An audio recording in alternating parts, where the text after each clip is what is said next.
بسم اللہ الرحمن الرحیم والصلاة والسلام علی رسولہ الکریم وعلی آلہ وصحبہ اجمعین اما بعد فاعوذ باللہ من الشیطان الرجیم بسم اللہ الرحمن الرحیم شہر رمضان الذی انزل فیہ القرآن وقال تعالی یا ایھا الذین آمنوا کتب علیکم الصیام کما کتب علی الذین من قبلکم لعلکم تتقون وقال النبی صلی اللہ علیہ وسلم من قام رمضان ایمانا واحتسابا غفر له ما تقدم من ذنبه وقال النبی صلی اللہ علیہ وسلم من صام رمضان غفر له ما تقدم من ذنبه او کما قال۔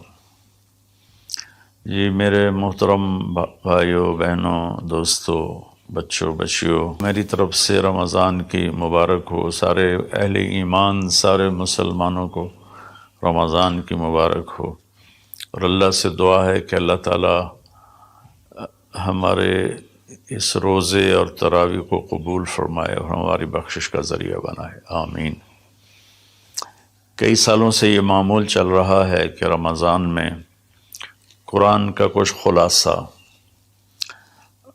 وہ بیان کر دیا جائے۔ سوا پارہ پڑھا جاتا ہے، رات ہم نے 1.5 پارہ سنا، تو سارے کا تو خلاصہ مشکل ہوتا ہے، تو کچھ اس میں سے جو اللہ تعالیٰ دل میں ڈالے گا وہ میں عرض کر دوں گا۔ سب سے پہلی بات یہ ہے کہ یہ قرآن کیا ہے، یہ کتاب کیا ہے؟ تو اللہ تعالیٰ یہ کس نے اتاری ہے، اس کا مقصد کیا ہے؟ تو قرآن کا تعارف قرآن کی زبان سے، کہ قرآن خود اپنے بارے میں کیا کہتا ہے۔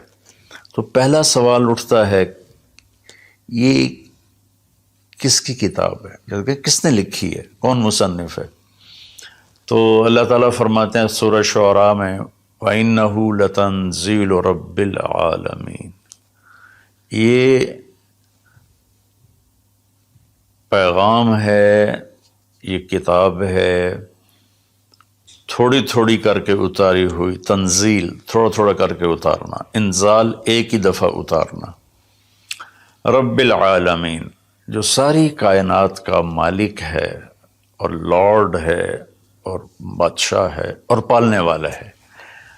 لفظ رب میں اللہ نے ایک خوبصورت اشارہ کیا ہے کہ میں تمہارا پالنے والا ہوں، تو جیسے تمہاری ماں تم سے پیار کرتی ہے اور تمہارے لیے ہر وقت آسائش پہنچانے کی کوشش کرتی ہے، ہر وقت راحت پہنچانے کی کوشش کرتی ہے، تکلیف سے بچانے کی کوشش کرتی ہے، تو یہ کتاب اس رب العالمین کی طرف سے ہے جو تمہارا پالنے والا ہے۔ وہ تمہارے لیے کبھی تکلیف نہیں چاہے گا، کبھی مشقت نہیں چاہے گا۔ میرے اس قانون پہ عمل کرنا تمہارے لیے سراسر فائدہ ہے، اور اس کو چھوڑ دینا تمہارے لیے سراسر نقصان ہے۔ لفظ رب میں یہ ایک پیغام اللہ تعالیٰ نے خاموش پیغام ہمیں دیا ہے۔ کس کی کتاب ہے؟ کا رب العالمین۔ رب العالمین تو آسمانوں پر ہے، تو نیچے کون لایا؟ تو اس کا جواب ہے نزل بہ الروح الامین۔ اس کے لیے ایک مقدس فرشتہ آیا جو امانت دار ہے، کہ وہ جس طرح اللہ کی طرف سے وہ پیغام ملا اسی طرح اس کو لے کر نیچے آیا۔ امین کے لفظ نے حضرت جبریل کی ضمانت دی، اللہ کی طرف سے ضمانت۔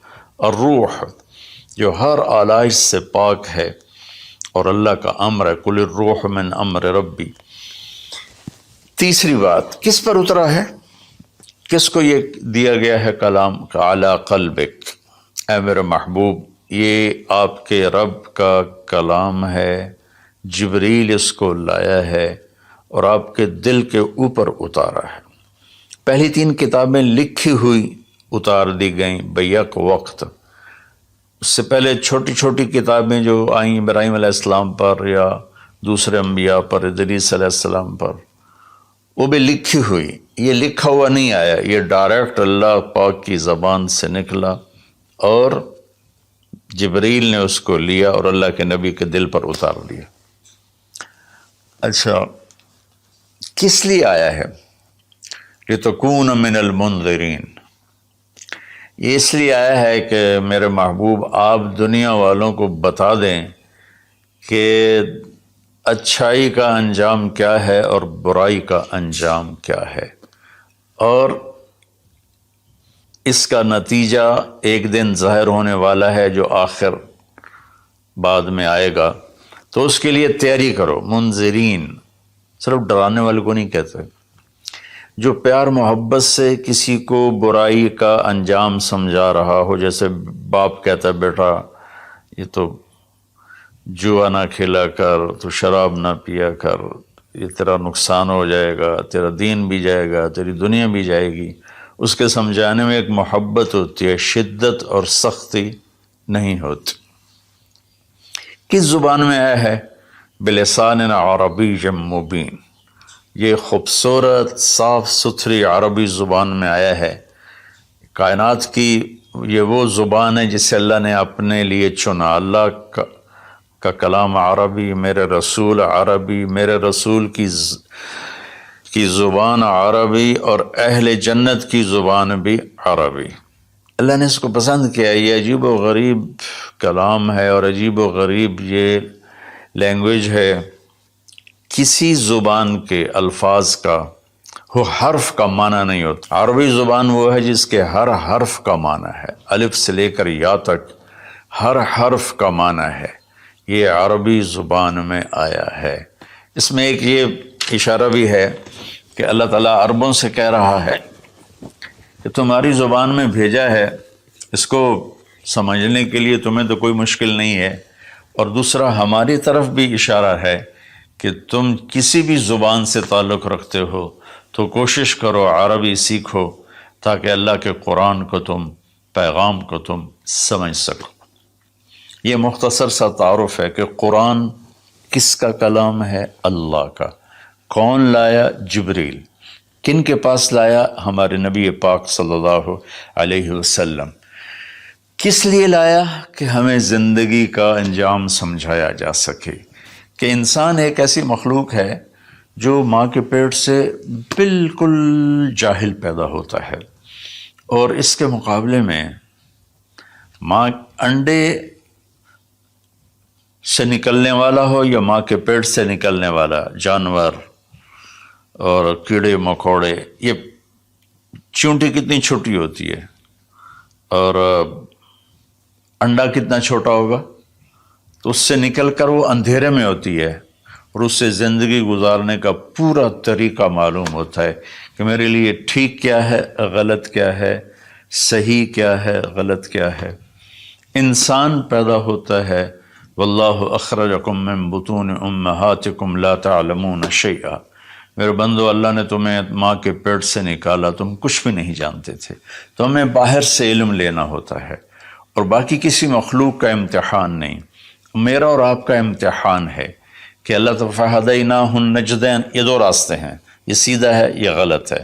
قرآن سیدھا راستہ بتاتا ہے، إِنَّ هَذَا الْقُرْآنَ يَهْدِي لِلَّتِي هِيَ أَقْوَمُ، قرآن تمہیں سیدھا راستہ بتاتا ہے۔ اور شیطان کیا کرتا ہے؟ وہ ہمیں غلط راستہ بتاتا ہے، وہ ہمیں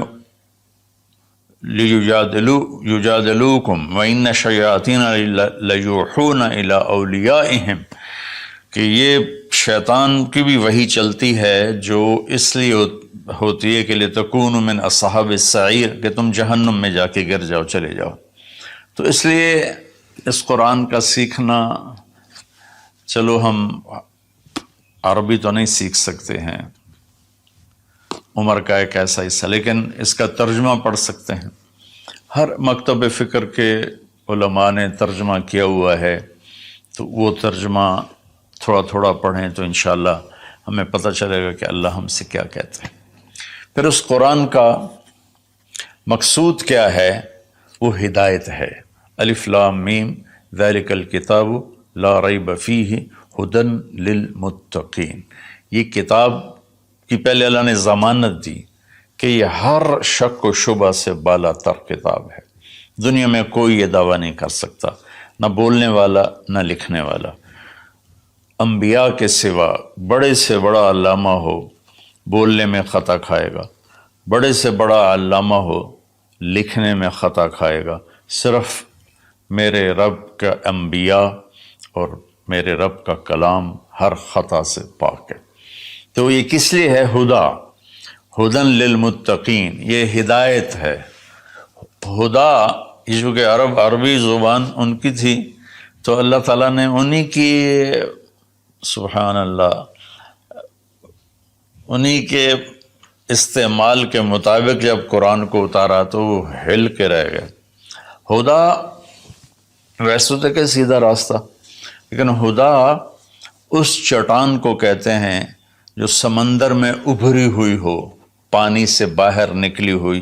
سمندر کے اندر بے شمار پہاڑ ہیں جو ہمارے زمینی پہاڑوں سے زیادہ ہیں، تو کہیں کہیں وہ اوپر نکل آتے ہیں، اور ان پر جب سورج کی چمک پڑتی ہے تو وہ چوٹیاں روشن ہو جاتی ہیں۔ اس روشن چوٹی کو عرب جب سفر کرتے تھے، یا دوسرے بھی جب بحری سفر کرتے تھے، تو ان کو نشانی بناتے تھے کہ یہ پہاڑ کی چوٹی فلاں جگہ کا پتہ بتاتی ہے، یا سمجھیے جدہ کا پتہ بتاتی ہے، یہ یمبو کا پتہ بتاتی ہے، یہ خلیج عقبہ کا پتہ بتاتی ہے۔ ایک مثال دے رہا ہوں۔ تو ہدا اس پہاڑ کی چوٹی کو کہتے ہیں جس کو دیکھ کر بحری جہاز اپنی سمت اور راستے کو صحیح کرتے تھے اور منزل تک پہنچتے تھے۔ تو اللہ نے اس کتاب کو ہدا فرمایا ہے کہ انسانی سمندر میں، انسانی زندگی کی کشتی کے لیے، میں پھر دہراتا ہوں، انسانیت کے سمندر میں انسانی زندگی کی کشتی کے لیے یہ جو قرآن ہے، یہ وہ چوٹی ہے پہاڑ کی جس سے تم راستہ پاتے ہو اور جس سے تم اپنی منزل تک پہنچتے ہو۔ ایک مقصد تو اس کا یہ ہے کہ مجھے کیا کرنا ہے قرآن بتائے گا، کیا نہیں کرنا قرآن بتائے گا۔ جو کہا گیا وہ کر لو، جس سے روکا ہے وہ چھوڑ دو۔ دوسرا، قرآن کا مقصود کیا ہے؟ ھذا بلاغ للناس، یہ پیغام ہے لوگوں کو پہنچانے کے لیے، جس کو امت آج بھلا چکی ہے۔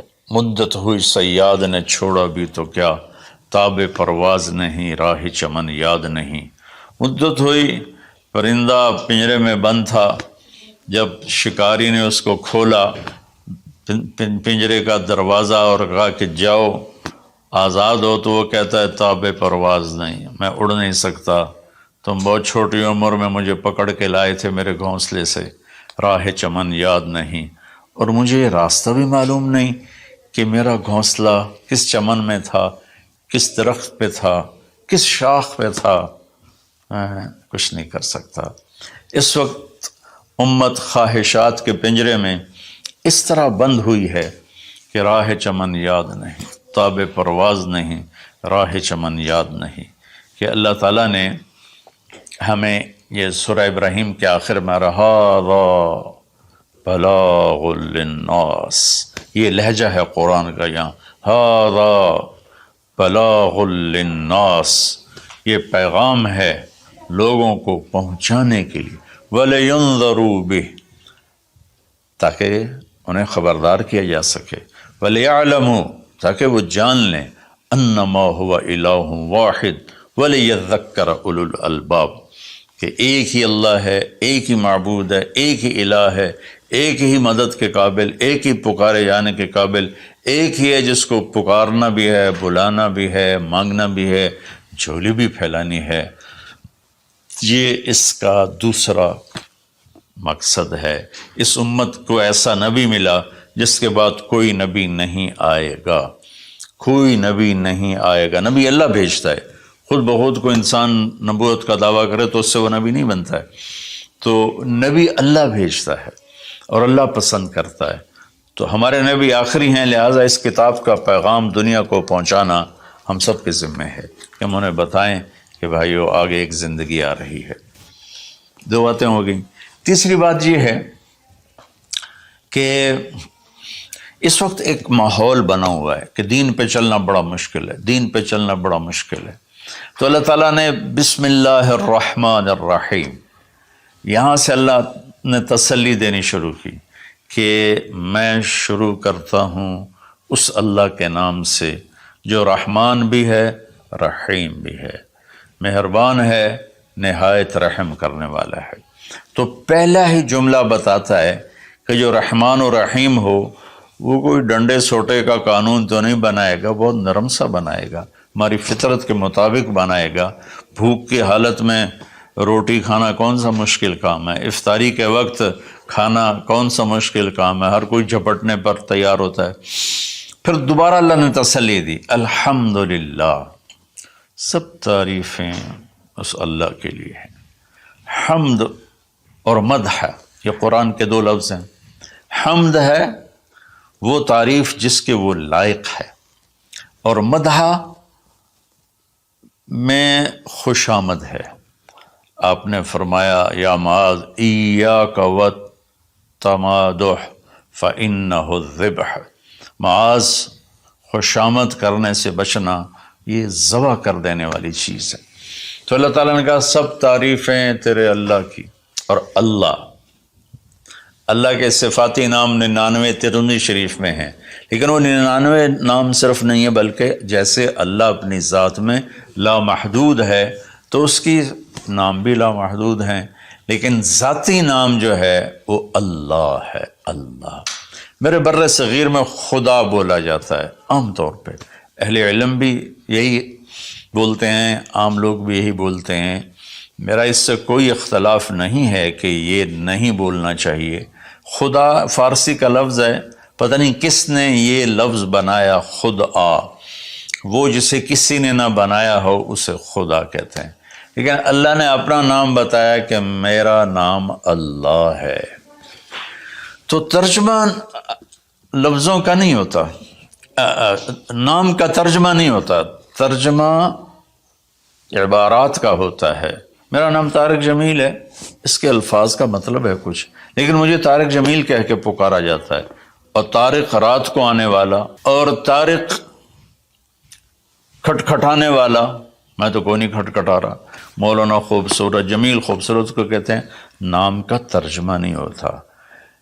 اس لیے بہتر یہ ہے کہ اللہ کو صرف اللہ کے نام سے پکارا جائے، اللہ، سبحان اللہ، زبان ہی میٹھی ہو جاتی، اللہ۔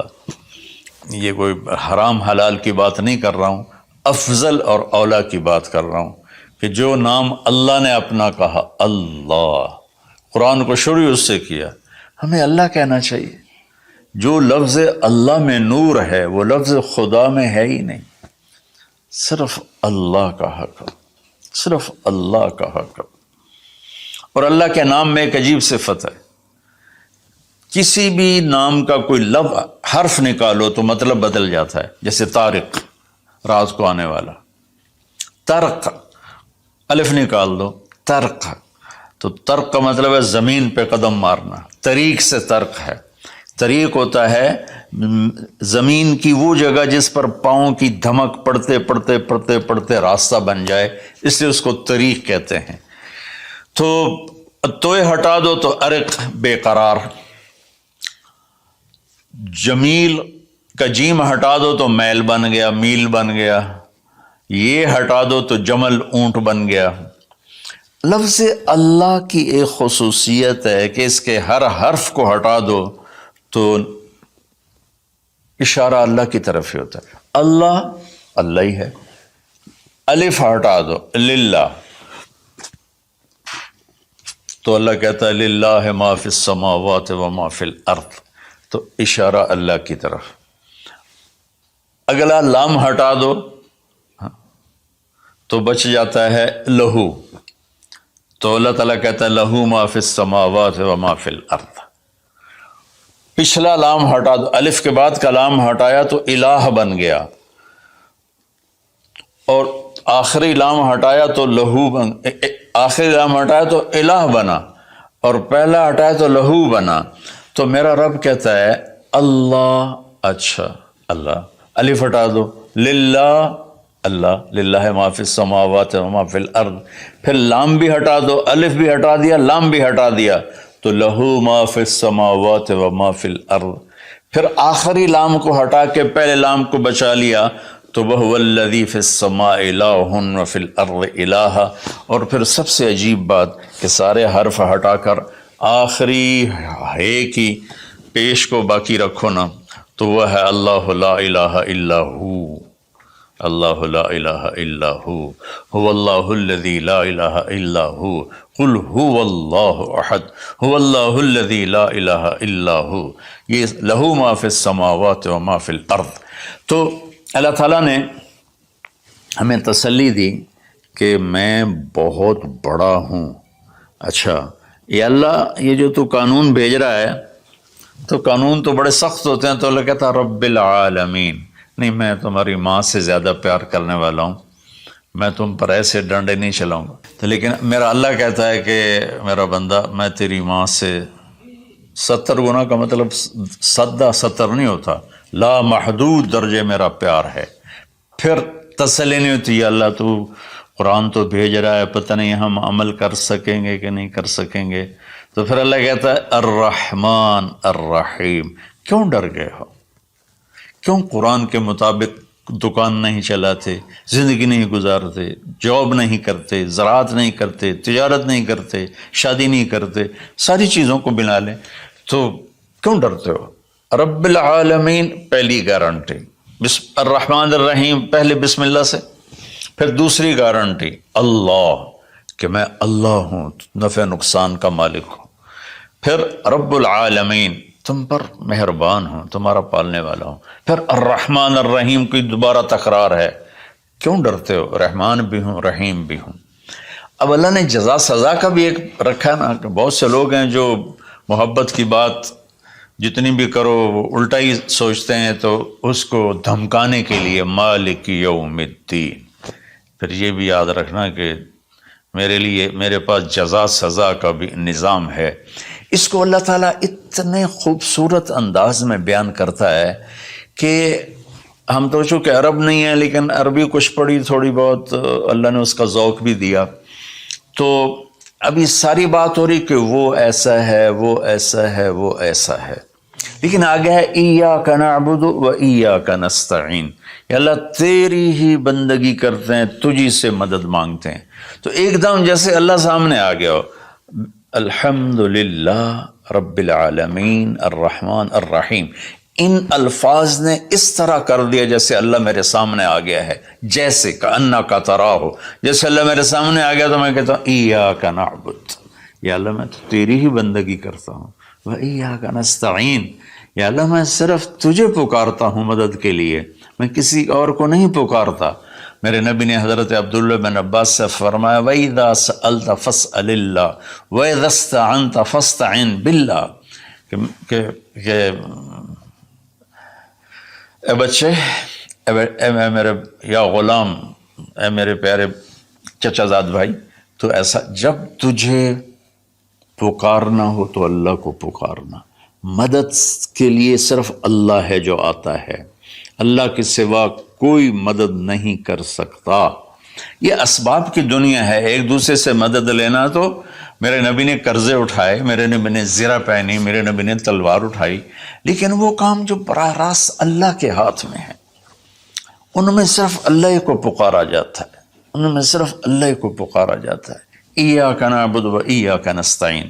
علماء فرماتے ہیں ساری آسمانی کتابوں کا خلاصہ قرآن ہے، اور قرآن کا خلاصہ سورۃ فاتحہ ہے، اور سورۃ فاتحہ کا خلاصہ ایاک نعبد و ایاک نستعین ہے. اے میرے اللہ، یا اللہ، یہ صرف اللہ کے ساتھ ہے اور کسی کے ساتھ نہیں ہے. تو پھر اللہ تبارک و تعالیٰ، چونکہ میں نے پہلے شروع میں کہا تھا کہ ہم زندگی گزارنے کا طریقہ نہیں جانتے، تو اللہ نے ہم سے یہ دعا ہم پہ فرض کر دی کہ تم نے یہ مانگنا ہے، جو کہ تم اندھے ہو، جاہل ہو، کہو اہدنا، کتنی ضروری ہے. اللہ کہتا ہے روٹی مانگو، پانی مانگو، بیوی مانگو، بچے مانگو، جی کپڑے مانگو، زمین مانگو، جائیداد مانگو، صحت مانگو، عزت مانگو، سب کچھ مانگو. لیکن ایک چیز اللہ نے فرض کر دی کہ میرے بندے اگر تو ہدایت کے بغیر مر گیا تو برباد ہو جائے گا، لہذا تم پہ واجب کرتا ہوں، فرض کرتا ہوں کہ اہدنا الصراط المستقیم. اہدنا پہلے میں بتا چکا ہوں کہ خدا یا اللہ وہ چٹان دکھا دے جس کو دیکھ کر میری زندگی کی راہیں صحیح جگہ تک مجھے پہنچائیں. خدا عرب اس کو سن کے ہل گئے تھے کہ وہ محاورہ سمجھتے تھے، ہم محاورہ نہیں سمجھتے، لیکن عرب کیوں ہل گئے تھے؟